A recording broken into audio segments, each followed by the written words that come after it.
Hi everybody, a very warm welcome to your legal buddy. कल हम लोगों ने जीएसटी एक्ट स्टार्ट करा था पढ़ना। और कल हम लोगों ने डेफिनेशन देखी थी एग्रीगेट टर्नओवर की। ठीक है। तो इसको पिछला वीडियो देख के हम लोग एग्रीगेट टर्नओवर को आप लोग समझने की कोशिश करिएगा कि क्या बताया मैंने एग्रीगेट टर्नओवर का मतलब। ठीक है। आज हम लोग देखेंगे बिजनेस की डेफिनेशन क्या है। ठीक है। मैं कुछ चुनिंदा डेफिनेशंस को ही चूज कर रहा हूँ एक्सप्लेन करने के लिए, क्योंकि आप ये कुछ वर्ड्स काफी बार जीएसटी एक्ट में पढ़ेंगे और इस वर्ड का एग्जैक्ट मतलब क्या है वो क्लियर होना बहुत जरूरी है। ठीक है।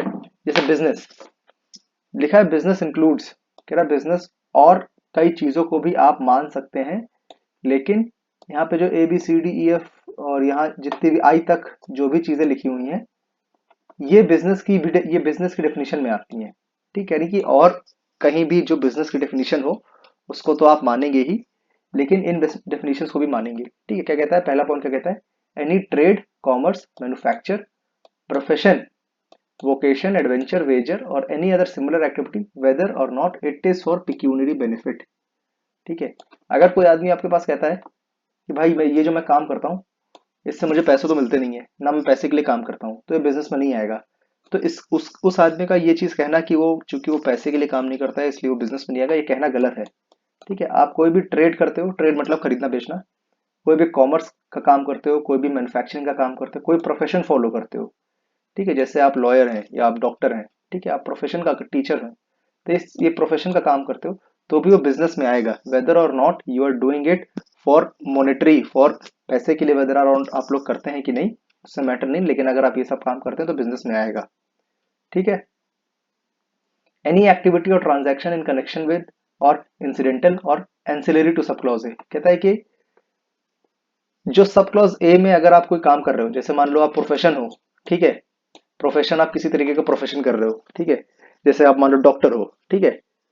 आप इस डॉक्टरी से रिलेटेड अगर कोई एक्टिविटी और करते हो, ठीक है, या कोई और ट्रांजैक्शन करते हो, ठीक है, तो वो भी बिजनेस में ही आएगा। लेट से आप डॉक्टर हो, दांत के doctor, you are a dentist या यू आर अ कार्डियोलॉजिस्ट और you are a neurosurgeon.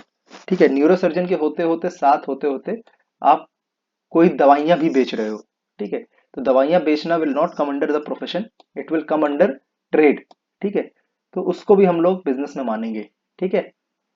Clause C, any activity और transaction in nature of sub clause A whether और not there is a volume, frequency, continuity, regularity of such transaction. देखिए कितना बढ़िया बात कही है। जैसे आप मान लीजिए in year there are 365 days, 365 days में से आप 300 दिन टीचर हैं। ठीक है। 300 दिन लेट से यू आर अ लॉयर, तो 300 दिन अगर कोर्ट खुलता है तो 300 दिन आप वो काम करते हो। ठीक है।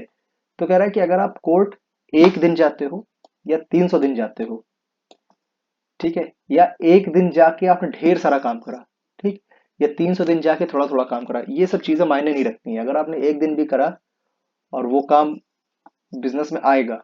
ठीक है। ना वाई वी आर डिस्कसिंग कि वो चीज बिजनेस में आएगा कि नहीं, क्योंकि कई लोग ऐसे कई सारे लिटिगेशंस हैं भी कोर्ट्स में जो पेंडिंग है, जिसमें आदमी कह रहा है कि भाई मैंने तो ये काम सिर्फ महीने के 2 दिन, साल के 2 दिन किया। ठीक है।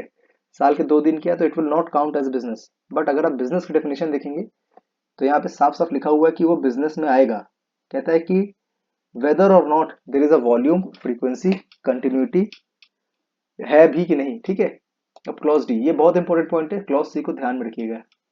डी क्या कहता है, सप्लाई और acquisition of goods including capital goods and services in connection with the commencement और क्लोजर ऑफ बिजनेस।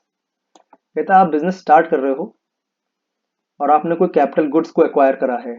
ठीक है। ये बिजनेस बंद कर रहे हो अगर, तो आपका कैपिटल गुड्स होता है, जैसे मान लीजिए, अगर क्लीशे भाषा में आपको बताऊं, इसको टेक्निकलिटी में नहीं जाता हूँ, तो अगर लेट से आपका कोई ऑफिस है, आप एडवोकेट हो और आपने अपने ऑफिस में एसी लगवाया, तो वो एक कैपिटल गुड्स होगा। ठीक है। उसकी एक टाइम लिमिट होती है 3-4 साल, वो सब चीजें बाद में समझेंगे, लेकिन अभी के लिए इतना समझ लो, आप अपने ऑफिस के लिए आपने एसी लगवा लिया तो वो एक कैपिटल गुड्स होगा। आपने ऑफिस के लिए एक चेयर खरीदी, एक टेबल खरीदी, all these things will come under capital goods. अब आते हैं ई ई पार्ट पे, provision by a club, association, society और any such body for subscription और any other consideration of facilities और बेनिफिट्स टू इट्स मेंबर्स। ठीक है। जैसे मान लीजिए कोई जिम खाना क्लब होता है, अलग अलग शहरों में जिम खाना क्लब होते हैं, जैसे आप जिम खाना क्लब को हटा देते हैं, आप कोई सोसाइटी ज्वाइन करते हो। ठीक है। तो उसमें जो फीस आप देते हो सोसाइटी ज्वाइन करने का, वो भी एक बिजनेस में आएगा। Admission for consideration of person to any premises, ठीक है। आप कोई पार्क आपने बना दिया, एक प्राइवेट पार्क है, ठीक है, आपके पास बहुत बड़ी जमीन थी, आपने उसमें एक पार्क डेवलप करा और उसमें आने जाने का पैसा लेते हो, ये सब भी बिजनेस में आएगा, ठीक है। Services supplied by a person as a holder of office which has been accepted by him in the course of furtherance of trade, profession और vocation, ठीक है। यहाँ पे भी देखिए, अगर मान लीजिए, अगर मैं आपको बताता हूँ, एक हम लोग एडवोकेट का एग्जाम्पल लेके बताते हैं। आप एक एडवोकेट होते हुए आपने कोई सर्विस सप्लाई करी, ठीक है, आपने लेट से एक एफिडेविट बना के दिया उसको, तो as an holder of that office, मतलब एज बीइंग एन एडवोकेट आपने वो काम करा, तो उसको भी हम लोग बिजनेस में मानेंगे। Activities of a race club including by way of totaliser और licence to a bookmaker और activities of a licensed bookmaker in such club, ठीक है। टोटलाइजर देखिए एक मशीन होती है जो जो रेस कोर्स में जो घोड़ों पे जो बेट लगाई जाती है उसमें काम आता है, ठीक है। तो इस तरीके का जो बिजनेस है, activities of a race club including by way of totaliser और a licence to bookmaker और activities of a licensed bookmaker in such club, ठीक है। तो वहां पे जो ऐसा काम होता है, वहां पे भी उसको आप बिजनेस मानेंगे, ठीक है। एनी एक्टिविटी और transaction undertaken by central government और स्टेट गवर्नमेंट और any local authority in which they are engaged as public authorities, ठीक है। अब देखिए बहुत सीधी सरल बात कह रहा है कि कोई भी एक्टिविटी जो सेंट्रल गवर्नमेंट या स्टेट गवर्नमेंट करती है, ठीक है, और उसमें पब्लिक अथॉरिटीज की मदद लेती है, ठीक है। जैसे मान लीजिए कि आपको नितिन गडकरी जी को रोड बनानी है, ठीक है, जयपुर से जोधपुर रोड बनानी है उनको, ठीक है। तो इसमें अगर वो पब्लिक अथॉरिटीज की मदद लेंगे, कहने का मतलब है कि वो जो भी पब्लिक ऑफिशियल्स होंगे उनकी मदद लेगा रोड बनाने में, जैसे फंड को ट्रांसफर करने में, ये सब करने में। तो ये जो सेंट्रल गवर्नमेंट जो काम कर रही है, इसको भी बिजनेस नहीं कहा जाएगा, ठीक है। तो इस सेंट्रल गवर्नमेंट ये जो रोड बना रही है, मैं एग्जांपल दे रहा हूँ बस, ठीक है, इसको भी हम लोग बिजनेस नहीं कहेंगे। अब आप लोग सोच रहे होंगे कि बिजनेस की डेफिनेशन को इतना क्यों हम लोग ने पढ़ा।